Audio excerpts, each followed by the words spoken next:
Welcome to Marathon, Maha Marathon of BOIS. BOIS के 5 unit आज मैं खुद पढ़ूंगी एंड आप लोग भी उससे थोड़ी बहुत हेल्प ले सकते हैं.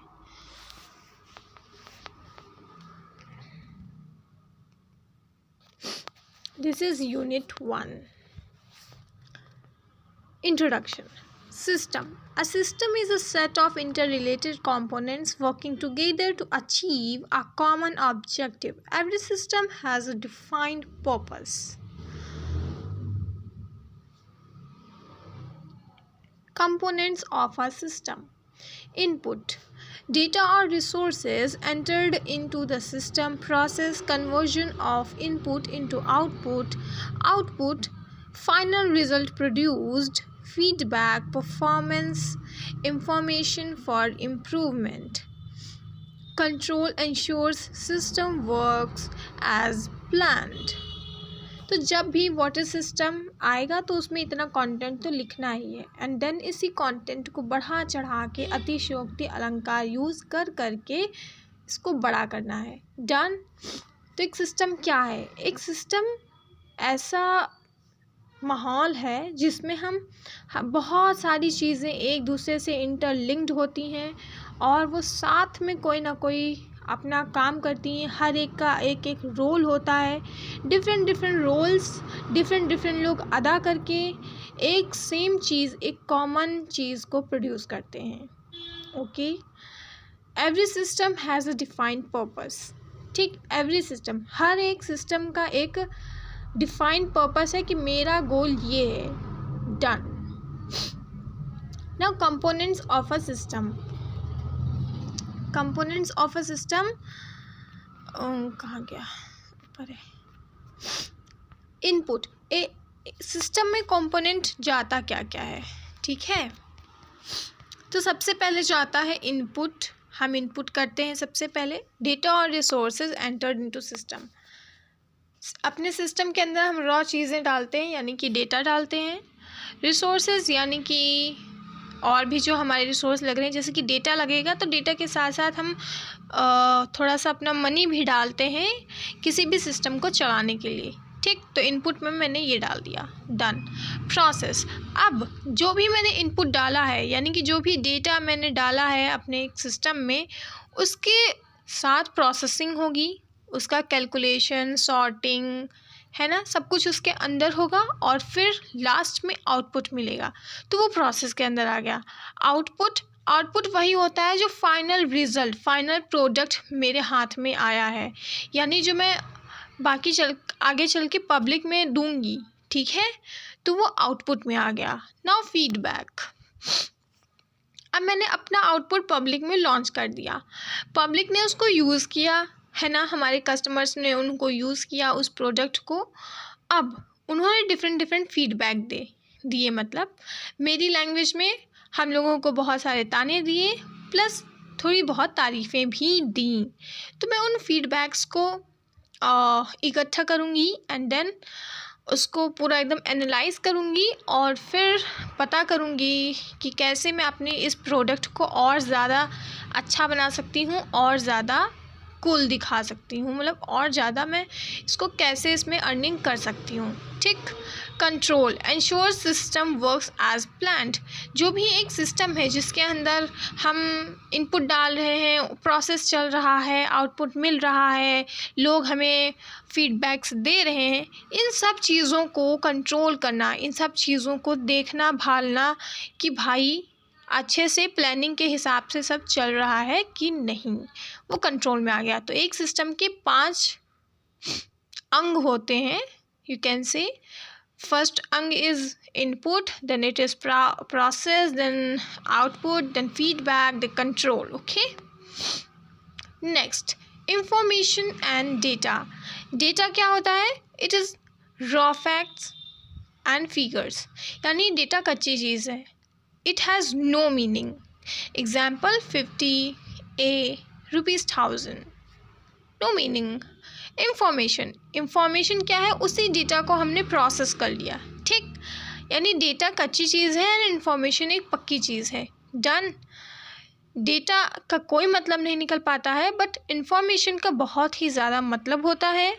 डेटा का हम कहीं भी डायरेक्टली यूज़ नहीं कर सकते, लेकिन इन्फॉर्मेशन को हम हर जगह यूज़ करते हैं, हर जगह इन्फॉर्मेशन इस्तेमाल में आती है।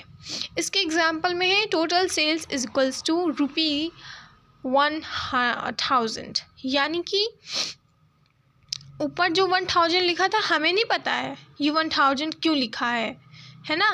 लेकिन ये जो मैंने नीचे इन्फॉर्मेशन लिखा है उसमें लिखा है टोटल सेल्स इक्वल्स टू 1000, यानी हमें मतलब पता चल गया कि हमारे इस महीने की टोटल सेल्स 1000 रुपये तक गई हैं। ठीक। Next, qualities and features of good information. Good information कैसी होती है? वो एक अच्छी बहू की तरह होती है। ठीक है। एक्यूरेट होती है, उसमें कोई गलती नहीं होती है। रेलिवेंट होती है, यानी कि हम उसका यूज़ कर सकते हैं अपने काम के लिए, अपने डिसीजन को लेने के लिए उसका हम यूज़ कर सकते हैं। रिलेटेबल होती है, रिलेवेंट होती है। टाइमली, टाइम पे हमारे काम आनी चाहिए। अगर बहुत दिनों बाद हमको वो इन्फॉर्मेशन मिल रही है बट हमको काम आज ही था, तो वो एक बैड इन्फॉर्मेशन हो जाएगी। ठीक है। गुड इन्फॉर्मेशन हमेशा टाइमली होनी चाहिए, यानी जब इसका यूज़ है तब तक वो आ जानी चाहिए हमारे हाथों में। कंप्लीट, गुड इन्फॉर्मेशन कंप्लीट होनी चाहिए, आधी अधूरी बातें नहीं होनी चाहिए। इट शुड बी कंप्लीट, कुछ भी मिस नहीं होना चाहिए, एक भी डिटेल, एक भी उसमें का अंग मिसिंग नहीं होना चाहिए। रिलायबल, हम उसके ऊपर भरोसा कर सकें, यानी जो इन्फॉर्मेशन हमको मिली है उसको मैंने कहाँ से लिया है। ठीक, क्या वो जहाँ से मैं वो इन्फॉर्मेशन लेके आई हूँ वो भरोसे के लायक है, यानी कि इन्फॉर्मेशन का जो सोर्स होगा ना वो ऑथराइज्ड होना चाहिए, समझने लायक होना चाहिए, जिस पे हम भरोसा कर सकें। ठीक। इकोनॉमिकल, इन्फॉर्मेशन जो अच्छी इन्फॉर्मेशन होती है वो महंगी नहीं होनी चाहिए। It should be cost effective, यानी ना ज़्यादा महंगी एंड ना ज़्यादा सस्ती। It should be minimalistic. Okay. Understandable, good information समझने के काबिल होनी चाहिए, उसको हम समझ सकें, तोड़ सकें, लाइक हमें उसको लाइक चंदन की तरह घिस घिस के उसका हम मतलब निकाल सकें। ओके। टाइप्स ऑफ इंफॉर्मेशन, दो बेसिस हैं। First basis is management level पे कितनी टाइप ऑफ इंफॉर्मेशन होती है, and second basis is source. तो मैनेजमेंट लेवल पे 3 तरह की इंफॉर्मेशंस होती हैं। स्ट्रैटेजिक इंफॉर्मेशन, यानी कि जो हमारा टॉप मैनेजमेंट यूज़ करता है प्लानिंग के लिए। टैक्टिकल इंफॉर्मेशन, यानी कि जो मिडिल मैनेजमेंट यूज़ करता है, यानी मिडिल वाले जो लोग यूज़ करते हैं, यानी कि वर्कर्स हो गए, प्रोग्रामर्स हो गए, है ना, सॉफ्टवेयर डेवलपर्स हो गए, ये सब जो यूज़ करते हैं वैसी वाली इन्फॉर्मेशन को टैक्टिकल इन्फॉर्मेशन कहते हैं। ऑपरेशनल इन्फॉर्मेशन वो इन्फॉर्मेशन होती है जो लोअर लेवल मैनेजमेंट यूज़ करता है, यानी कि स्टाफ मेंबर्स जो यूज़ कर रहे होंगे वो। ठीक, जिनको हम डे टू डे करते ही हैं, लाइक हमने ये फ़ाइल उठाकर उस अलमारी में रख दी, हमने वहाँ से कुछ फाइल्स उठाई, उसमें से कुछ इन्फॉर्मेशन लिख लिया, लाइक जो हम डे टू डे करते ही रहते हैं इधर उधर का काम, वो इसमें आ जाता है ऑपरेशनल इंफॉर्मेशन में। ठीक। बेस्ड ऑन सोर्स पे 2 तरह की इंफॉर्मेशन होती है, internal information and external information. Internal information है जो हमें अंदरूनी लोगों से पता चलता है, लाइक बिल्डिंग के अंदर ही हमारा जो कंपनी है उसके अंदर ही हमें इधर उधर से इंफॉर्मेशन मिल गई है, वैसी वाली इंफॉर्मेशन को इंटरनल इंफॉर्मेशन कहेंगे। लेकिन वही इन्फॉर्मेशन अगर मुझे कहीं बाहर से पता चली हो, मैंने किसी इन्वेस्टर से कॉल पे बात की हो और उसने हमें बताया कि मार्केट में तो ये चल रहा है, मैंने America and Japan and China जैसी बड़ी बड़ी डेवलपिंग या फिर डेवलप्ड कंट्रीज़ की न्यूज़ पढ़ ली, या फिर उनके जो बहुत ही रिस्पेक्टेड पर्सनालिटीज़ हैं उन लोगों की बातें सुन ली, उनकी बातों से कुछ इन्फॉर्मेशन निकाल ली, तो वैसी वाली इन्फॉर्मेशन को कहेंगे एक्सटर्नल इन्फॉर्मेशन, यानी कि वो हमारी ऑर्गेनाइजेशन से बाहर के लोगों से मिली है। ठीक है। प्रोसेस ऑफ जनरेटिंग इन्फॉर्मेशन, एक इन्फॉर्मेशन बनाने के लिए कितने स्टेप्स होते हैं। फर्स्ट, डेटा कलेक्शन, यानी कि हमें अगर इन्फॉर्मेशन बनानी है तो उसके लिए डेटा होना ही चाहिए। तो सबसे पहले हम डेटा को गैदर करते हैं, गैदर मीन्स कलेक्ट करना, okay. So we collect the data at the first step. Next data processing, अब उस डेटा को जो हमने इधर उधर से बटोरा है उसको प्रोसेस करेंगे, यानी कि उसकी सॉर्टिंग करेंगे, उसमें कुछ कैलकुलेशंस करेंगे, एनालाइज करेंगे और फिर उसको हम चेंज कर देंगे एक अच्छी सी इंफॉर्मेशन में, ठीक। अब जैसे ही इंफॉर्मेशन मिल जाएगी तो डेटा स्टोरेज होगा, यानी कि वही इंफॉर्मेशन को अब हम अपने फ्यूचर में किसी काम के लिए, फ्यूचर में किसी प्रोडक्ट को लॉन्च करने के लिए, उसी इंफॉर्मेशन को यूज़ करने के लिए हम उसको फ्रिज में स्टोर कर देंगे। फ्रिज बोले तो डेटाबेस, डेटाबेस में जाकर हम अपनी इंफॉर्मेशन को सेव कर देंगे और उसमें पासवर्ड ठोंक देंगे, मतलब लगा देंगे, ताकि उसको कोई चुरा ना ले, ठीक है। इंफॉर्मेशन आउटपुट, अब हमें जब भी देखो फ्यूचर में यूज़ आया तो हमने पासवर्ड अनलॉक किया और वहाँ से इंफॉर्मेशन ले ली। अब उसी इंफॉर्मेशन को हम और थोड़ा एनालाइज करके रिपोर्ट्स बनाएंगे, प्लान बनाएंगे, स्ट्रेटजी लगाएंगे, है ना, नए नए प्रोडक्ट बनाएंगे। फिर इसी नए नए प्रोडक्ट, यानी अब बन गया ना प्रोडक्ट, हो गया ना आउटपुट, बस जैसे ही आउटपुट हाथ में आया हमने पब्लिक में लॉन्च कर दिया। अब पब्लिक हमें फिर से क्या देगी, ताने और प्रशंसा, ठीक, यानी कि फीडबैक। तो जैसे ही पब्लिक मुझे फीडबैक्स देने लग जाएगी, मैं उन सब को कलेक्ट करती रहूँगी और फिर उनका यूज़ करके मैं फिर से बहुत सारी अपग्रेड लाती रहूँगी अपने प्रोडक्ट में, ताकि मैं इम्प्रूव कर सकूँ, हमारी कंपनी आगे बढ़ सके, आसमान तक पहुँच सके। इसलिए value and cost of information, value होता है किसी चीज़ की कदर, कॉस्ट होता है किसी चीज़ की कीमत, ठीक। तो यहाँ पे इंफॉर्मेशन की कदर पढ़नी है एंड इंफॉर्मेशन की कीमत पढ़नी है।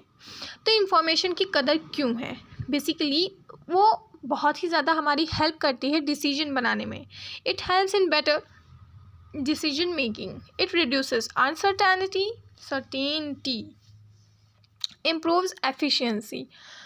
तो ये वैल्यू हो गई इसकी, यानी इसकी कदर इसीलिए है क्योंकि हम इंफॉर्मेशन का यूज़ करते हैं, उसका यूज़ है हमारी डिसीजन मेकिंग में, आगे क्या होने वाला है इस डर को ख़त्म करने में। अगर हमारे पास अच्छी इन्फॉर्मेशन है तो आगे की चीज़ें हम पहले से ही जान जाएंगे, ठीक है। तो काइंड ऑफ भविष्यवाणी कम होगी, भविष्यवाणी हो जाएगी पहले ही, यानी कि हम अचानक से नहीं चौंकेंगे।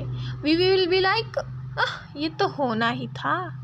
तो अनसर्टेनिटी ये हटा देती है, यानी हमारे मन की जो शंकाएं हैं उसको दूर करती है।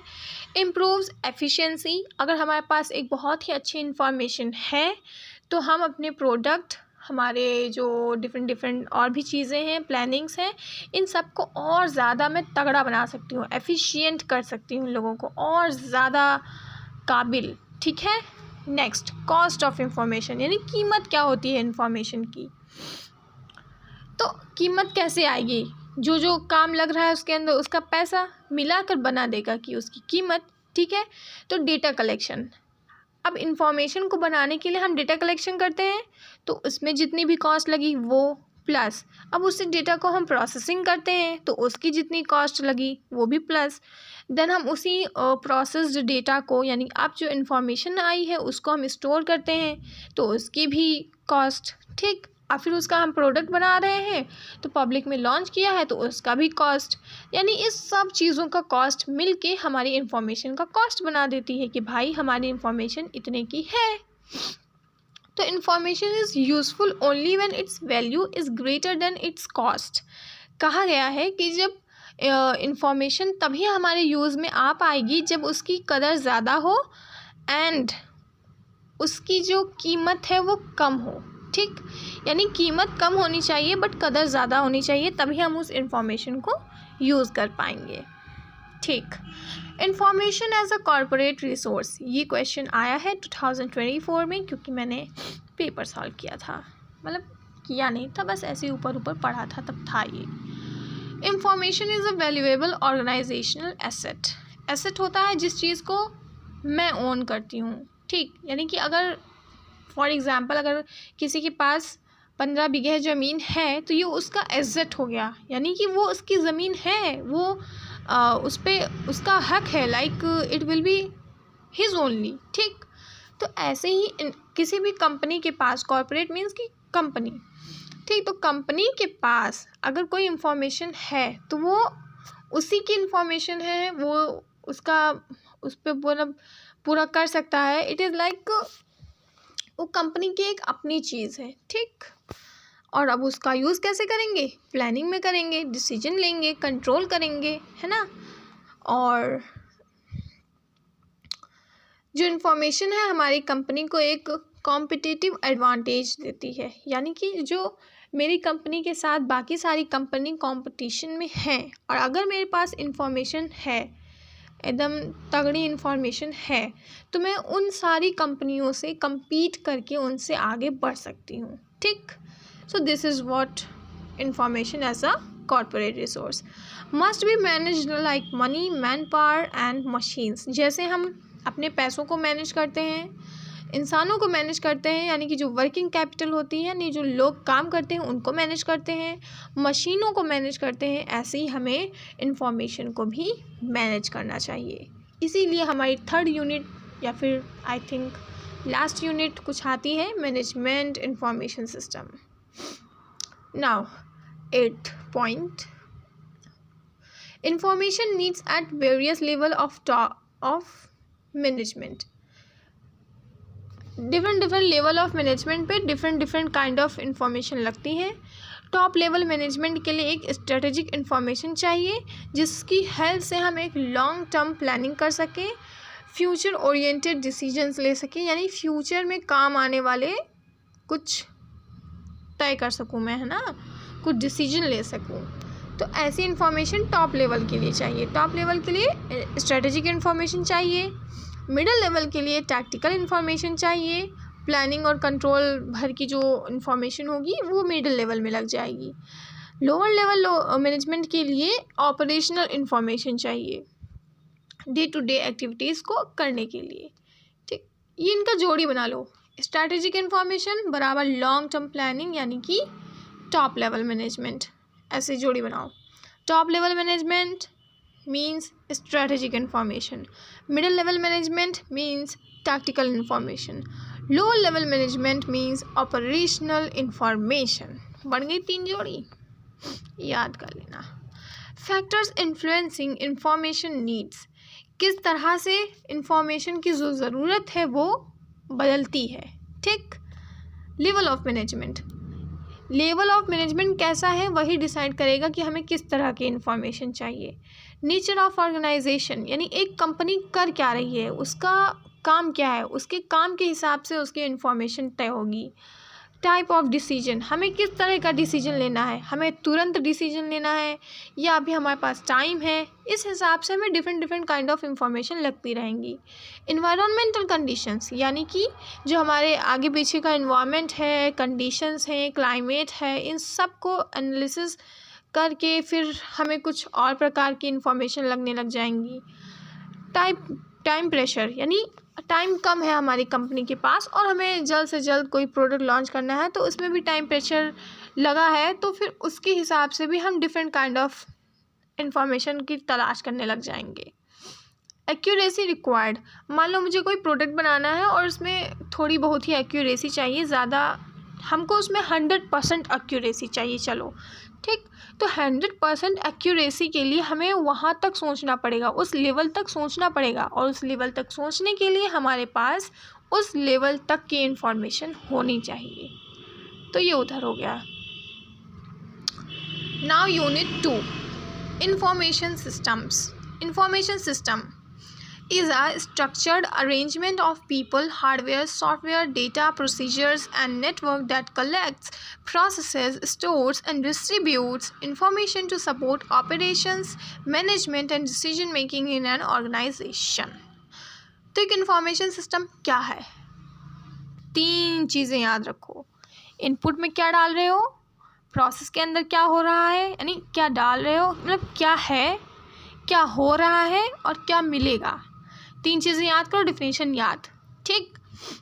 तो सबसे पहले इंसान चाहिए, मशीनें चाहिए, सॉफ्टवेयर यानी कि ऐप्स चाहिए, डेटा चाहिए, और उसको करने के कुछ तरीके, ठीक।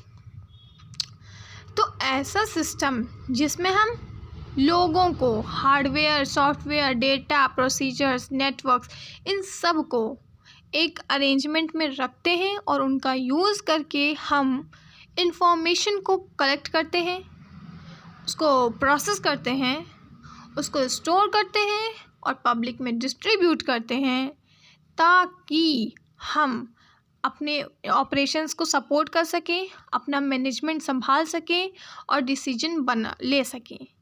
उसके लिए तो मतलब समझ गए होगे अब तुम, है ना। तो उसी को कहते हैं इंफॉर्मेशन सिस्टम।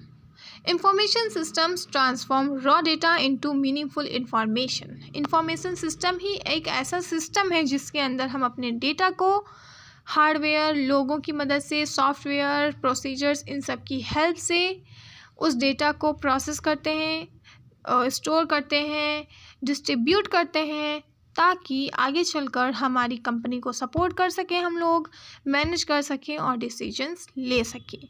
ठीक, यानी कि एक इंफॉर्मेशन सिस्टम का सिंपल सा काम है डेटा को इंफॉर्मेशन में बदलना। Done. Elements, components of information system. एक इंफॉर्मेशन सिस्टम में क्या क्या पाया जाएगा। First, hardware, physical devices use for input, processing, output and storage. Hardware यानी कि मशीन्स जिनको हम छू सकते हैं, यानी कि ऐसी मशीन्स जिनका हम यूज़ कर रहे हैं कुछ इनपुट डालने के लिए, ठीक, अब कुछ प्रोसेस करने के लिए, देन उसी से कुछ आउटपुट निकालने के लिए, ठीक। तो जिन जिन मशीनों का यूज़ हो रहा है, जो भी computer, monitor, keyboard, printer, scanner, servers, database, है ना, ये सब जितनी भी मशीनें हैं, सब जो यूज़ हो रही हैं, सब आ जाएंगी हार्डवेयर के अंदर। Done. Now software, programmes that control hardware operations and process data. अब हार्डवेयर कैसे चलता है, मतलब एक कंप्यूटर है बट उसके अंदर व्हाट्सएप की एप्लीकेशन यानी व्हाट्सएप का सॉफ्टवेयर है ही नहीं, तो हम कैसे मैसेज करेंगे, हैं। मतलब मशीन के साथ साथ मशीन के अंदर प्रोग्राम्स भी होने चाहिए, यानी कि सॉफ्टवेयर होने चाहिए जिसके थ्रू हम काम कर पाएंगे, ठीक। तो उसमें आ जाएगा ऑपरेटिंग सिस्टम होना चाहिए, यानी खाली कंप्यूटर से काम नहीं चलेगा, उसके अंदर प्रोग्राम्स होने चाहिए, यानी ऑपरेटिंग सिस्टम होनी चाहिए, ऐप्स होनी चाहिए, यानी कि MS Excel, MS Word, MS Access, MS PowerPoint वगैरह खूब सारी ऐप्स होनी चाहिए, डेटाबेस के कुछ सॉफ्टवेयर्स होने चाहिए, यानी कि डेटा संभालने के लिए, यानी कि SQL होना चाहिए, पाइथन वगैरह सारी ऐप्स उसमें होनी चाहिए। डेटा, किसी भी इंफॉर्मेशन सिस्टम का रॉ मटेरियल तो हमेशा डेटा ही होगा, है ना। हम इंफॉर्मेशन सिस्टम में डालेंगे क्या, कच्चा डेटा ना, तो इसीलिए डेटा तो उसका अंग है ही। तो raw facts and figures collected from various sources, तो हम बहुत सारा रॉ फिगर फैक्ट्स इकट्ठा करेंगे और एक इंफॉर्मेशन सिस्टम में डालेंगे। तो इसके एग्जांपल्स हैं student record, sales data, employ details, जितने भी हमें डिटेलिंग वाला जो भी रहता है मटेरियल वो डेटा के अंदर आ गया। Procedures, rules and instructions that govern system operations, यानी हमारी इंफॉर्मेशन सिस्टम कैसे काम करेगी, उसके अंदर के जो सिंटैक्स होंगे, जो उसके रूल्स होंगे, इंस्ट्रक्शंस होंगे कि भाई इसी लाइन पे चलना है, वो जब आ जाएंगे प्रोसीजर्स में। यानी कि examples, data entry rule, security procedures and backup process. देखो प्रोसीजर में आ गया डेटा एंट्री रूल्स, यानी डेटा को हम किस तरह से फीड कर रहे हैं अपने कंप्यूटर में, उसमें रूल्स आ जाएंगे, प्रोटोकॉल्स लग जाएंगे, है ना।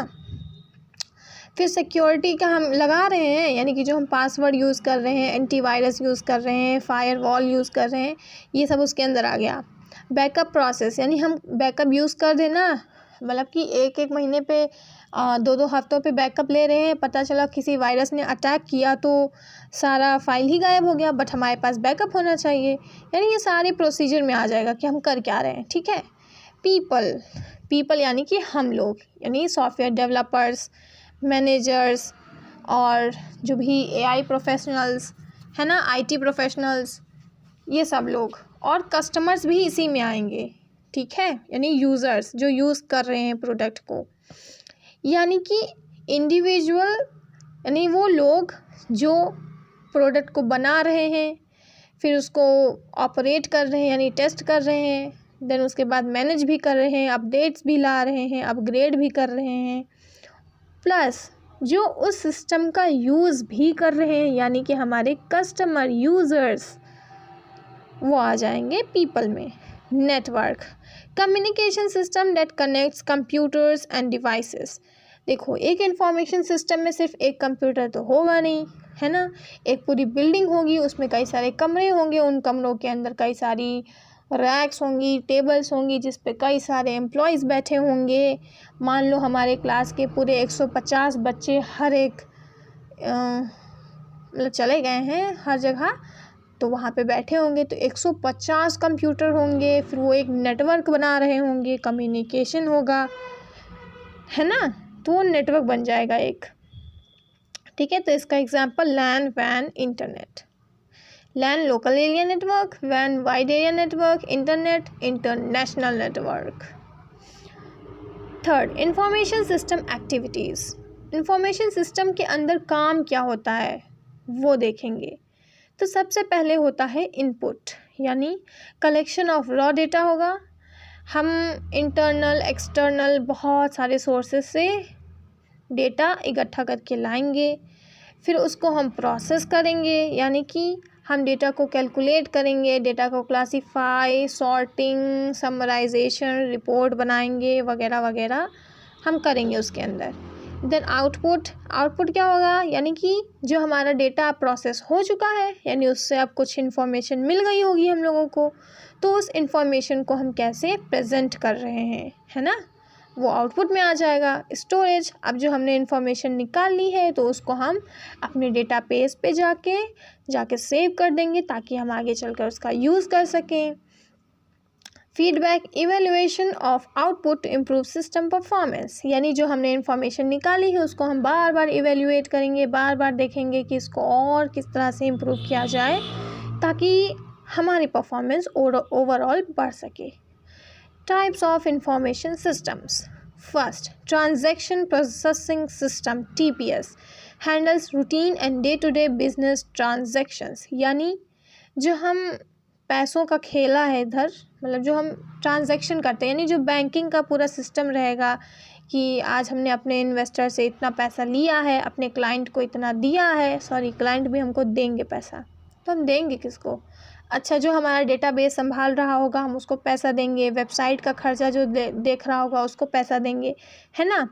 तो डिफरेंट जगह पर डिफरेंट पैसा लग रहा है, हम ले रहे हैं, पैसा दे रहे हैं, एक्सचेंज कर रहे हैं ना, तो वो सब आ जाएगा ट्रांजैक्शन प्रोसेसिंग सिस्टम में, यानी जिसमें हम पूरा ऑर्डर प्लेसमेंट देखेंगे, पूरा बैंकिंग सिस्टम उसी में हो जाएगा, जितना पेइंग वाला सिस्टम होगा, चेक वाला सिस्टम होगा, सब उसी में आ जाएगा। Management Information System provides structured reports to support managerial functions.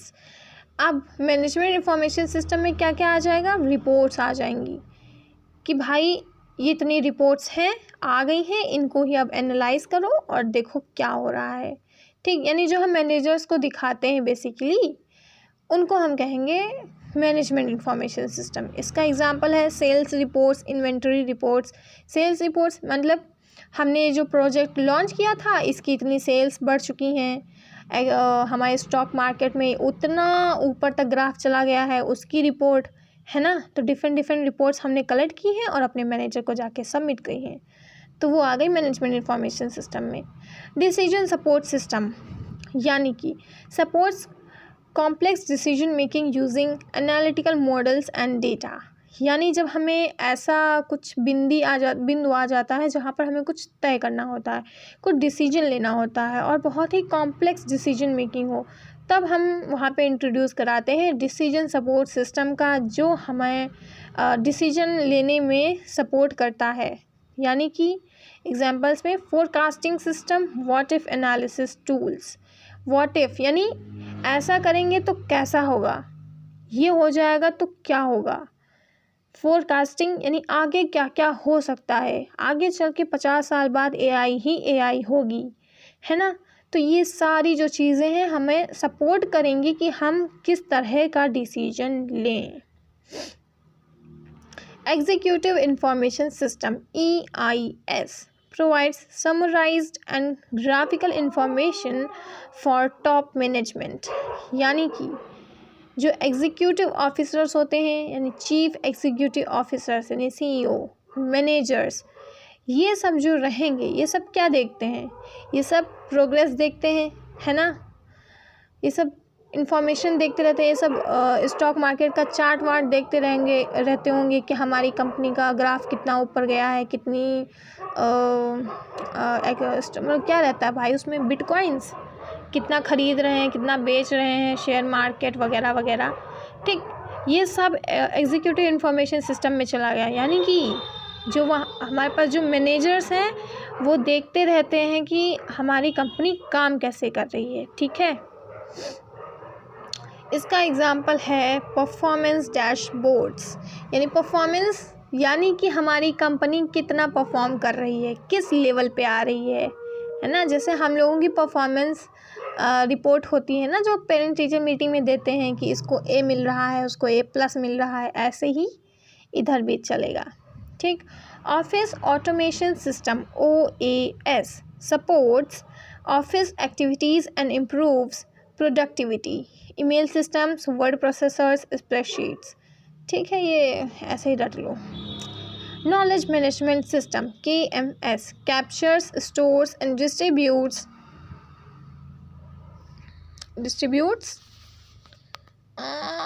Organisational knowledge, यानी नॉलेज वाला जो सिस्टम रहेगा उसमें हम नॉलेज देखते हैं, सिंपल ठीक है, यानी उसमें नॉलेज पोर्टल, डॉक्यूमेंटेशन, ये सब देखते रहेंगे। ये दो लास्ट के जो दो हैं वो फालतू हैं, 4 ही लिख के आऊँगी मैं। Information systems in business management, information system जो है बहुत ही अच्छा किरदार फॉलो करता है, बहुत ही इम्पोर्टेंट किरदार फॉलो करता है किसी भी बिजनेस को मैनेज करने में। क्यों? क्योंकि इसकी फर्स्ट यूसेज है सपोर्टिंग प्लानिंग, ये प्लानिंग को सपोर्ट करता है ना। कितनी बजटिंग होगी, क्या स्ट्रैटेजी होगी, आगे चलकर क्या हो सकता है, इन सब चीज़ों को एनालाइज करने का काम कौन करता है, इंफॉर्मेशन सिस्टम। इसीलिए हमारी ये प्लानिंग को मदद कर रहा है। सिंपल। इम्प्रूविंग डिसीजन मेकिंग, अब हमने प्लानिंग कर ली, अब हमको उस पर डिसीजन लेना है, तो इंफॉर्मेशन सिस्टम ही तो हमको वो ऐसा इंफॉर्मेशन ढूंढ ढांड के लाकर देगा जिससे हमें पता चल पाएगा कि हमें कैसा डिसीजन लेना चाहिए, ठीक। इन्हेंसिंग कंट्रोल, यानी कि हम अगर हमारा इंफॉर्मेशन सिस्टम तगड़ा है ना तो बिज़नेस बहुत ही बढ़िया से कंट्रोल होगा, उसको हम एकदम अच्छे से मैनेज कर पाएंगे, एकदम मॉनिटर कर पाएंगे, हर एक चीज़ की हमें लेखा जोखा रहेगा, हर एक चीज़ हम समझ पाएंगे। Increasing efficiency, automating routine task and reducing manual work. Efficiency कब बढ़ती है? जब हम इंसानों को हटाकर मशीन ले आए, है ना, ऐसा है इसमें। तो काइंड ऑफ हम इंसानों को किस तरह से इंसानों का काम ऑटोमेशन पे डाल सकते हैं, ये इंक्रीजिंग एफिशिएंसी में आ गया। Facilitating communication, ensuring smooth flow of information across department.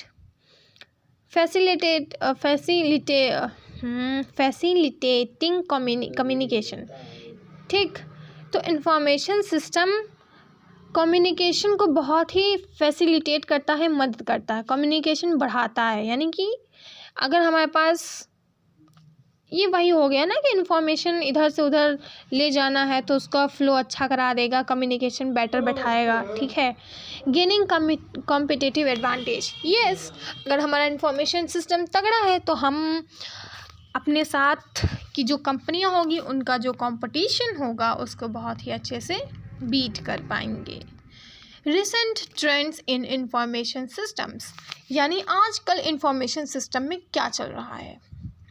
First, cloud computing नाम की चीज़ आ गई है।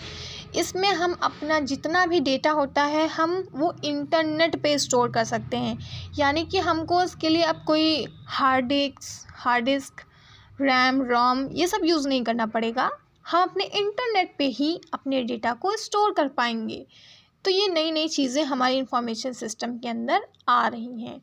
Second is artificial intelligence system capable of learning, reasoning and problem solving. Artificial intelligence तो हर जगह जा रही है, तो इंफॉर्मेशन सिस्टम में क्यों नहीं जाएगी, तो ये वहाँ पे भी आ चुकी है।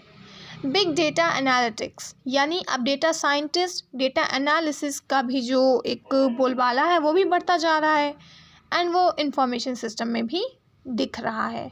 यानी हम बड़े बड़े डेटा को किस तरह से बहुत ही अच्छे तरीके से मैनेज करें, ये सब अब हमारे इंफॉर्मेशन सिस्टम में तूफान लेकर आ रहा है।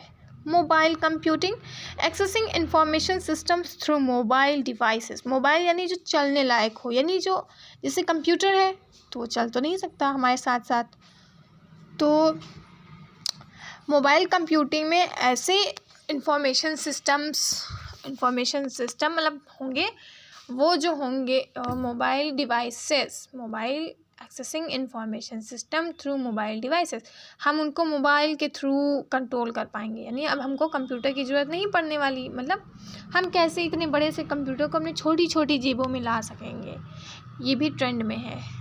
आप देखना छोटे छोटे फ़ोन बनेंगे। इंटरनेट ऑफ थिंग्स, यानी चीज़ें कैसे काम करती हैं।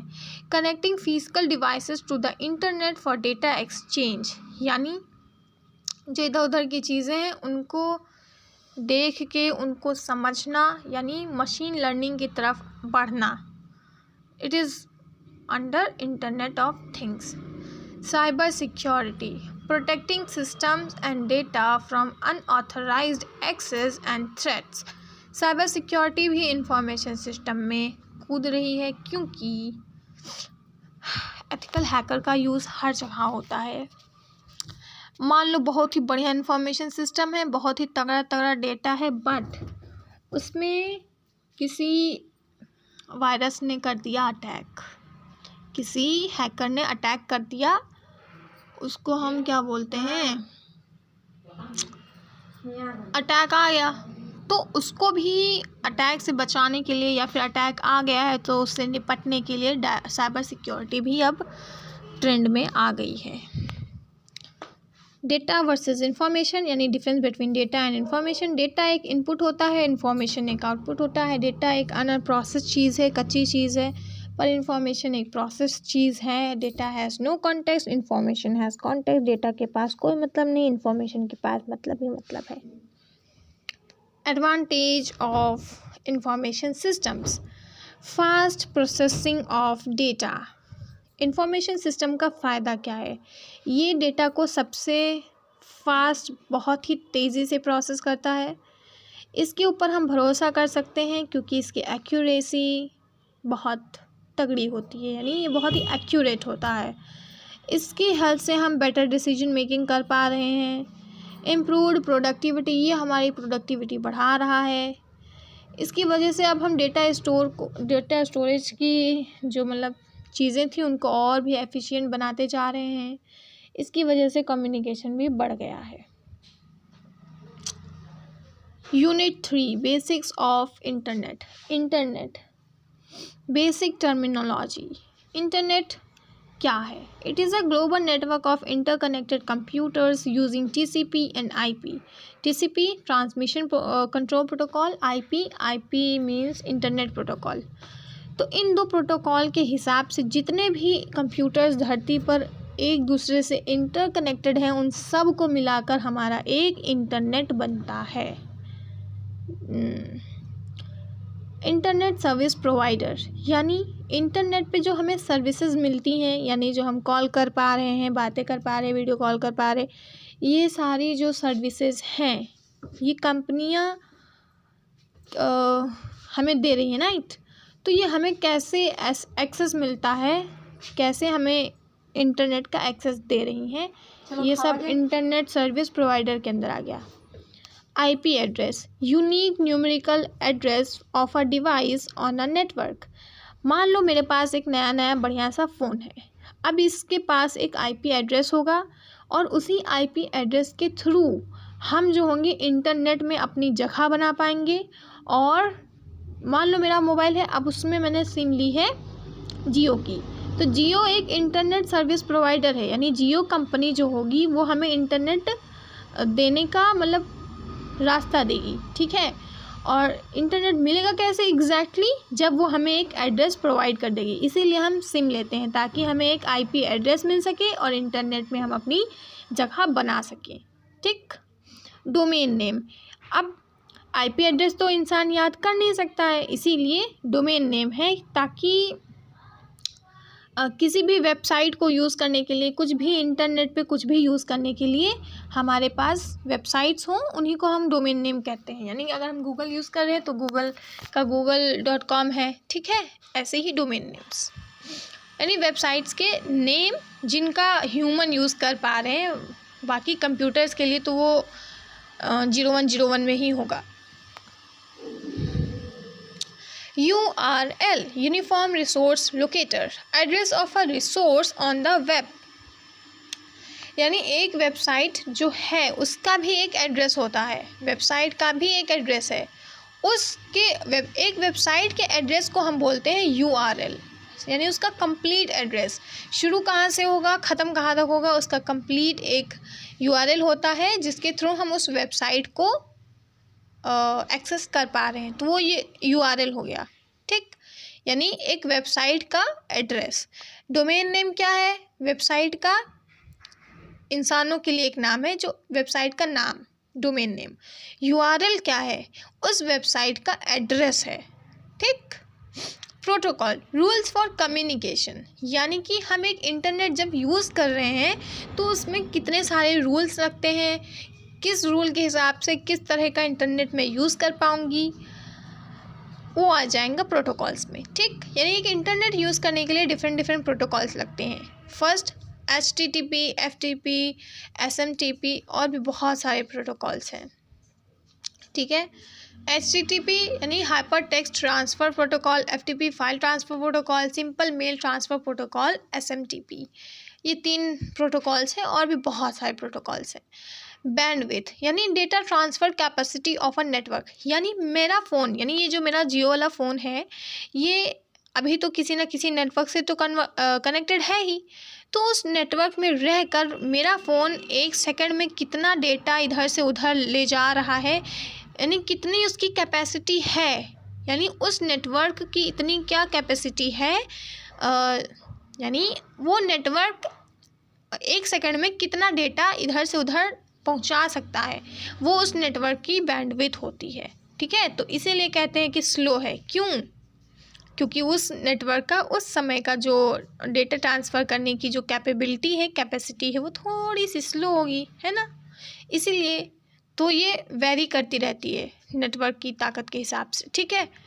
Browser, software to access the web, browser क्या होता है, एक मतलब ऐप्स होती हैं, सॉफ्टवेयर यानी कि ऐप, ठीक। तो ऐसी ऐप जिनके थ्रू हम वेब को एक्सेस कर पा रहे हैं, वेब यानी कि डिफरेंट वेबसाइट्स पे जा पाएंगे, सर्च कर पाएंगे, कुछ इन्फॉर्मेशन ढूंढ पाएंगे, तो इन सब चीज़ों को कहते हैं ब्राउज़र। यानी कि फर्स्ट हमारा गूगल भी है, क्रोम भी है एक ब्राउज़र, फायरफॉक्स है, और अपने लैपटॉप्स में वो क्या था, एज, माइक्रोसॉफ्ट एज, वो भी एक ब्राउज़र है, ठीक। और ऐसे ही जो बहुत पहले छोटा सा जियो का फ़ोन चला था बटन वाला, बट उसमें इंटरनेट चलता था, तो उसमें वेब ब्राउज़र नाम का ही एक ब्राउज़र था, ठीक।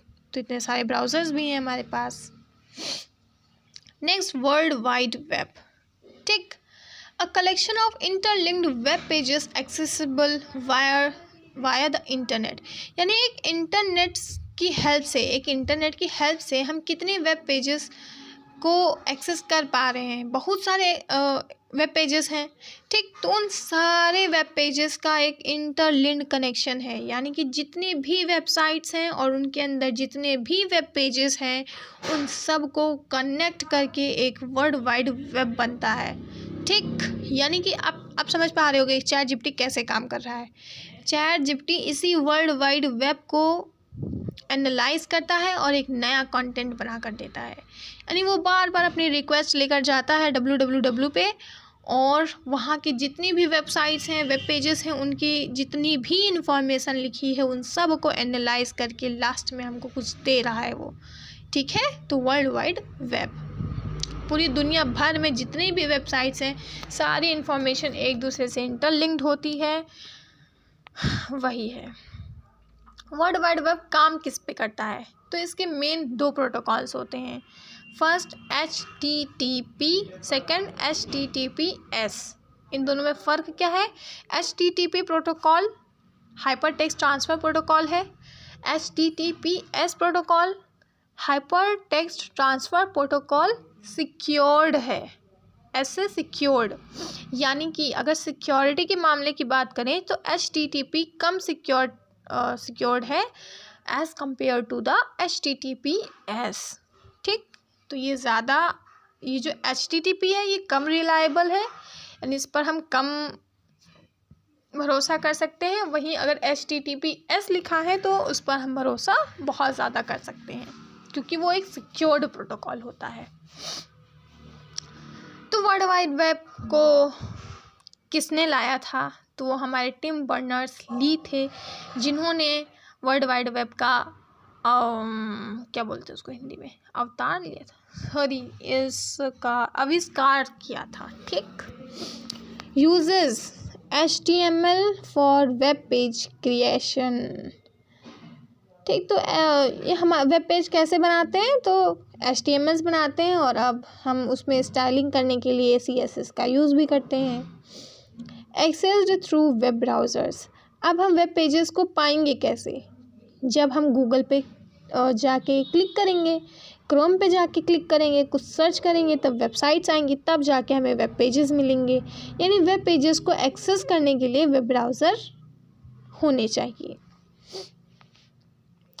थर्ड, इंटरनेट एक ग्लोबल नेटवर्क है। ये सर्विसेज प्रोवाइड करता है, यानी कि हम इसके थ्रू ईमेल कर सकते हैं, वर्ल्ड वाइड वेब पे जा सकते हैं, डिफरेंट वेब पेजेस पे खोज खाज कर सकते हैं, फाइल ट्रांसफ़र का काम कर सकते हैं, वीडियो कॉन्फ्रेंसिंग भी हो सकती है। इंटरनेट से क्या कुछ नहीं हो सकता। Uses TCP and IP as standard protocol. Internet use करने के लिए हमारे पास सिर्फ TCP और IP एड्रेस प्रोटोकॉल होगा तो काम चलेगा। Open to everyone with internet access, यानी कि अगर हमारे जियो में रिचार्ज है तो हम उसको सब यूज़ कर सकते हैं। Simple. Intranet private network within an organisation. Internet क्या था? पूरी दुनिया का एक नेटवर्क। पर इंट्रानेट क्या है? सिर्फ एक ऑर्गेनाइजेशन का एक खुद का नेटवर्क, प्राइवेट, यानी वो पब्लिक नहीं है। Uses internet technologies like TCP IP browsers. ये भी सेम चीज़ों को यूज़ करता है, बट इसको कुछ प्राइवेट लोग ही यूज़ कर पाएंगे, यानी कि जो ऑथराइज्ड हैं, यानी जो उससे रिलेटेड हैं, उनके पास जाने का ज़रिया है, सिर्फ वही उसको इस्तेमाल कर पाएंगे। यानी एक ऑर्गेनाइजेशन का जो प्राइवेट नेटवर्क है वो पब्लिक को नहीं दिखाया जाएगा। Simple. Use for internal communication and data sharing. एक कंपनी के अंदर जो इंटरनेट होगा वो आपस में ही बटेगा, बाहर नहीं जाएगा। एक्स्ट्रानेट एक्सटेंशन ऑफ इंट्रानेट, यानी इंट्रानेट को थोड़ा और बढ़ा दें, ठीक है, तो वो एक्स्ट्रानेट हो जाएगा। यानी कि इसको एक्सेस तो कर सकते हैं, पर फिर से कुछ ही लोग एक्सेस कर पाएंगे। यानी बाहरी लोग तो अब हम बाहरी लोगों को एक्सेस तो करा सकते हैं। देखो, इंटरनेट में क्या था? सिर्फ अंदर के लोग उसको यूज़ कर पा रहे थे, ठीक है। पर एक्स्ट्रानेट क्या हो गया? लोग जो दूर के लोग हैं, आउटसाइडर्स हैं, वो यूज़ तो करेंगे, लेकिन वो भी लिमिटेड ही होगा, ठीक है। यानी एक्स्ट्रानेट जो इंटरनेट सब यूज़ कर सकते हैं, एक्स्ट्रानेट कुछ लोग सब वाले यूज़ कर सकते हैं, लेकिन कुछ ही कर सकते हैं। मतलब कि मान लो जो कोलैबोरेशन होती है, मानो कि मेरी जियो कंपनी आगे चल के किसी और कंपनी से कोलैबोरेट कर गई, या फिर कुछ हुआ, मतलब है ना, वो होती रहती है, मुझे ज़्यादा पता नहीं है।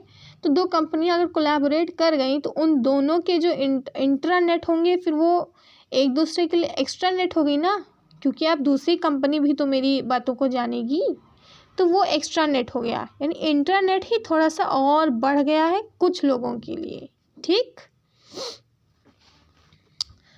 इंटरनेट एप्लीकेशंस, यानी इंटरनेट की कितनी सारी ऐप्स होती हैं, है ना। ऐप मतलब एप्लीकेशन, ऐप का ही फुल फॉर्म है। तो ईमेल, इंटरनेट के थ्रू हम इलेक्ट्रॉनिक कम्युनिकेशन कर सकते हैं, यानी मेलिंग कर सकते हैं, इधर उधर मेल डाल सकते हैं, ठीक। ई कॉमर्स, यानी कि हम इंटरनेट के थ्रू खरीद सकते हैं, इलेक्ट्रॉनिकली इधर उधर का सामान खरीद के इधर उधर बेच भी सकते हैं, ठीक। ई लर्निंग, हम पढ़ भी सकते हैं ऑनलाइन। ई बैंकिंग, हम ऑनलाइन बैंकिंग भी कर सकते हैं, है ना। सोशल नेटवर्किंग, हम ऑनलाइन बहुत सारी सोशल मीडिया यूज़ कर सकते हैं, यानी कि फेसबुक, इंस्टाग्राम और स्नैपचैट, ये सब। वीडियो कॉन्फ्रेंसिंग, यानी कि हम गूगल मीट कर सकते हैं, जूम कर सकते हैं, यानी वीडियो कॉन्फ्रेंसिंग भी हो सकती है। अब आने लगी है क्लाउड सर्विसेज, यानी अपना आप जो हमारा डेटा है वो मेमोरी में सेव भी कर सकते थे पहले, पर अब हम इंटरनेट पे भी अपना डेटा स्टोर कर सकते हैं। Internet ethics, moral rules for using the internet, यानी एथिक्स क्या होते हैं, रूल्स, यानी एक इंटरनेट को यूज़ करने के लिए हमारे रूल्स क्या हैं, यानी हम लोगों को कैसे यूज़ करना चाहिए इंटरनेट को। तो हमें लोगों की प्राइवेसी पर ध्यान देना चाहिए, ठीक है। हमें हैकिंग वगैरह नहीं करनी चाहिए, साइबर क्राइम्स जो हैं उन सबको नहीं करना चाहिए और इनसे खुद को बचाना भी चाहिए।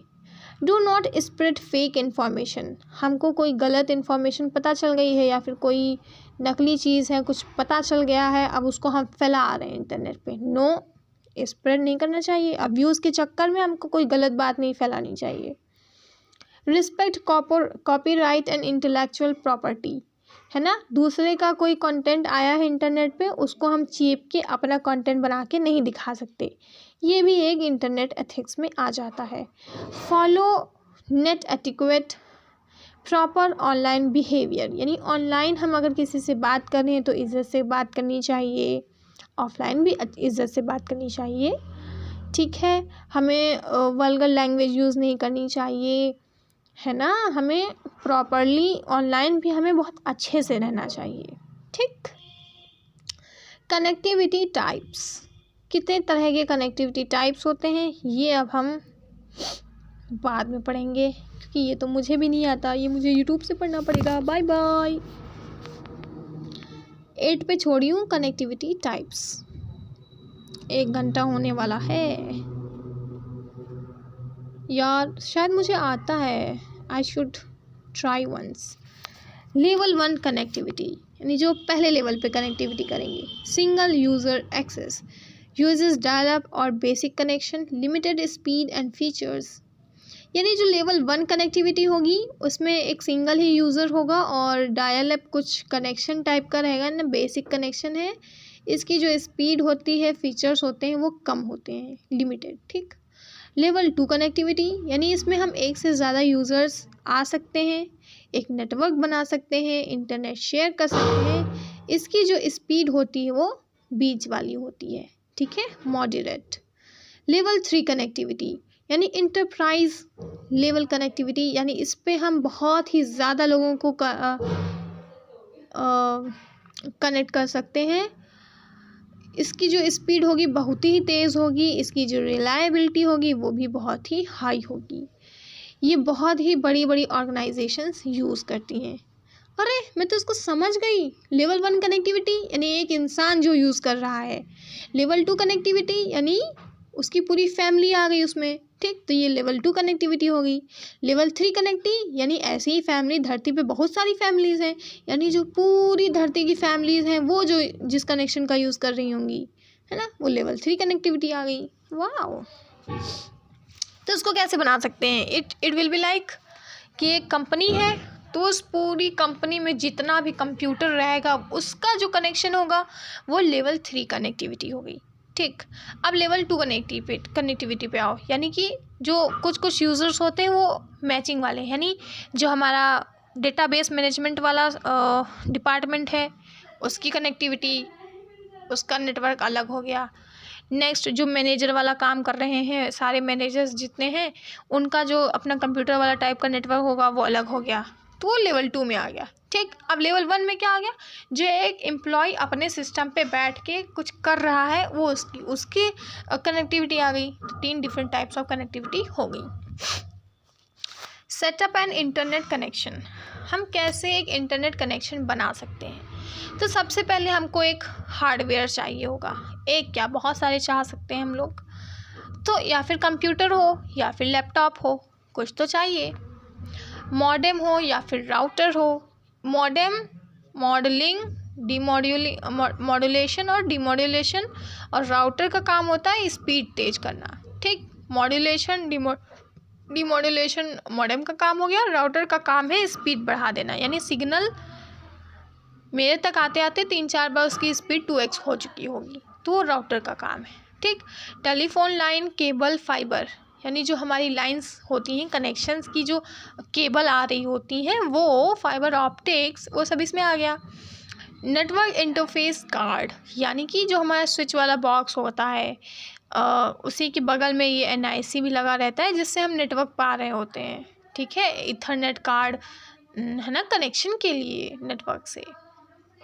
ठीक, सिलेक्शन ऑफ अ मॉडेम, ओहो ये क्या है, डिपेंड्स ऑन कनेक्शन टाइप, यानी किस तरह का कनेक्शन हम लोग कर रहे हैं उस हिसाब से हम मॉडेम को सेलेक्ट कर लेंगे।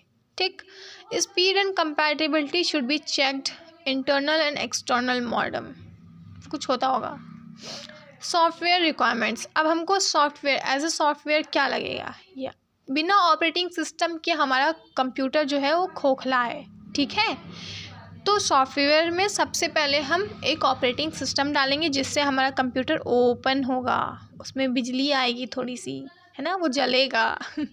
ठीक है, देन उसके अंदर का ब्राउज़र सॉफ्टवेयर चाहिए, यानी कि माइक्रोसॉफ्ट एज चाहिए, जिसके थ्रू हम डिफरेंट ऐप्स को डाउनलोड करेंगे। ठीक, ये अब मुझे ऐप्स डाउनलोड करनी है तो उसके लिए हमको सर्विस चाहिए। ठीक, तो हम उसके लिए इंटरनेट सर्विस प्रोवाइडर के पास जाएंगे कि भाई हमको इंटरनेट का एक्सेस दो। ठीक, नेक्स्ट आएगा नेटवर्क ड्राइवर्स, यानी कि हमारे पास जो नेटवर्क है ना, एक नेटवर्क वाली जो केबल होती है वो भी लगती है आके, ताकि हमारे जो कंप्यूटर को है नेटवर्क मिल सके। तो उसका भी जो प्रोग्राम होगा है ना, नेटवर्क बनाने के लिए, उसका कनेक्शन इस्टेब्लिश करने के लिए कुछ प्रोग्राम होगा ना उसके पीछे, तो वो भी लगेगा। ठीक, modem configuration, install modem drivers. ठीक है, ये कुछ मॉड्यूलेशन डिमॉड्यूलेशन के काम करने के लिए भी कुछ प्रोग्राम्स लगेंगे, ड्राइवर्स लगेंगे, तो उन सबको भी इंस्टॉल कर लो। Enter ISP user name and password, अपना यूज़र नेम डालो, पासवर्ड डालो। कॉन्फ़िगर IP एड्रेस, है ना, अपने IP एड्रेस को चेक करो। देन अपनी इंटरनेट कनेक्टिविटी को चेक कर लो, that's it. Internet accounts by ISP करता क्या है, सबसे पहले वो यूज़र ID, यानी जो हमारा कंप्यूटर है उसको एक ID प्रोवाइड कर देगा और उसमें एक पासवर्ड लगा देगा। ठीक, या तो वो लगाएगा या तो हम ही से लेकर फिर वो लगा देगा। ठीक, ये हमारा ISP करता है। ISP देखता है कि हमको किस तरह का एक्सेस चाहिए, वो भी वही डिसाइड करेगा। हमारी सर्विस का प्लान वही देखेगा ISP ही बताएगा कि हमारे पास किन किन प्रोटोकॉल्स का एक्सेस होकर नेटवर्क आया है। ठीक, टेलीफोन लाइन ऑप्शंस, ये टेलीफोन लाइन है क्या। Dial up connection, uses telephone line, requires modem, slow speed, internet and phone can not be used together, यानी कि अगर हम टेलीफोन लाइन में कोई कनेक्शन कर रहे हैं तो उसमें हमें मॉडेम का यूज़ होगा, उसकी स्पीड बहुत ही स्लो होगी, और अगर हम एक टाइम पे फ़ोन इस्तेमाल कर रहे हैं तो सिर्फ फ़ोन ही यूज़ कर पाएंगे, और एक टाइम पे अगर हम इंटरनेट यूज़ कर रहे हैं तो इंटरनेट ही यूज़ कर पाएंगे। व्हाट इज़ दिस, जो भी है। Dedicated connection, always on connection, यानी ये डेडिकेटेड कनेक्शन क्या होगा, सबसे हाई स्पीड का होगा, ऑर्गेनाइजेशंस इसको यूज़ करती हैं, ये बहुत ही महंगा होता है, कॉस्टली मतलब बहुत ही महंगा होता है, और लेकिन भरोसे के लायक भी ज़्यादा होता है। ठीक, 12th प्रोटोकॉल ऑप्शंस, HTTPS, यानी जब हम वेब ब्राउज़र को यूज़ करते हैं, यानी गूगल क्रोम यूज़ कर रहे हैं, माइक्रोसॉफ्ट एज यूज़ कर रहे हैं, फायरफॉक्स यूज़ कर रहे हैं, ये सब जो यूज़ कर रहे हैं, तो इनमें जो प्रोटोकॉल्स यूज़ होते हैं वो HTTP और HTTPS लगता है। ठीक, अब हम मान लो कि व्हाट्सएप के थ्रू फाइल डाल रहे हैं, अपना PDF मैं तुमको भेज रही हूँ, ठीक, या फिर तुम अपना PDF मुझे भेज रहे हो, तो PDF भेजने के लिए फाइल्स जो भेज रहे हैं, इमेजेस भेज रहे हैं, वॉइस रिकॉर्डिंग भेज रहे हैं, कुछ भी भेज रहे हैं, तो किसी भी फाइल को भेजने के लिए उसके पीछे जो प्रोटोकॉल लग रहा है वो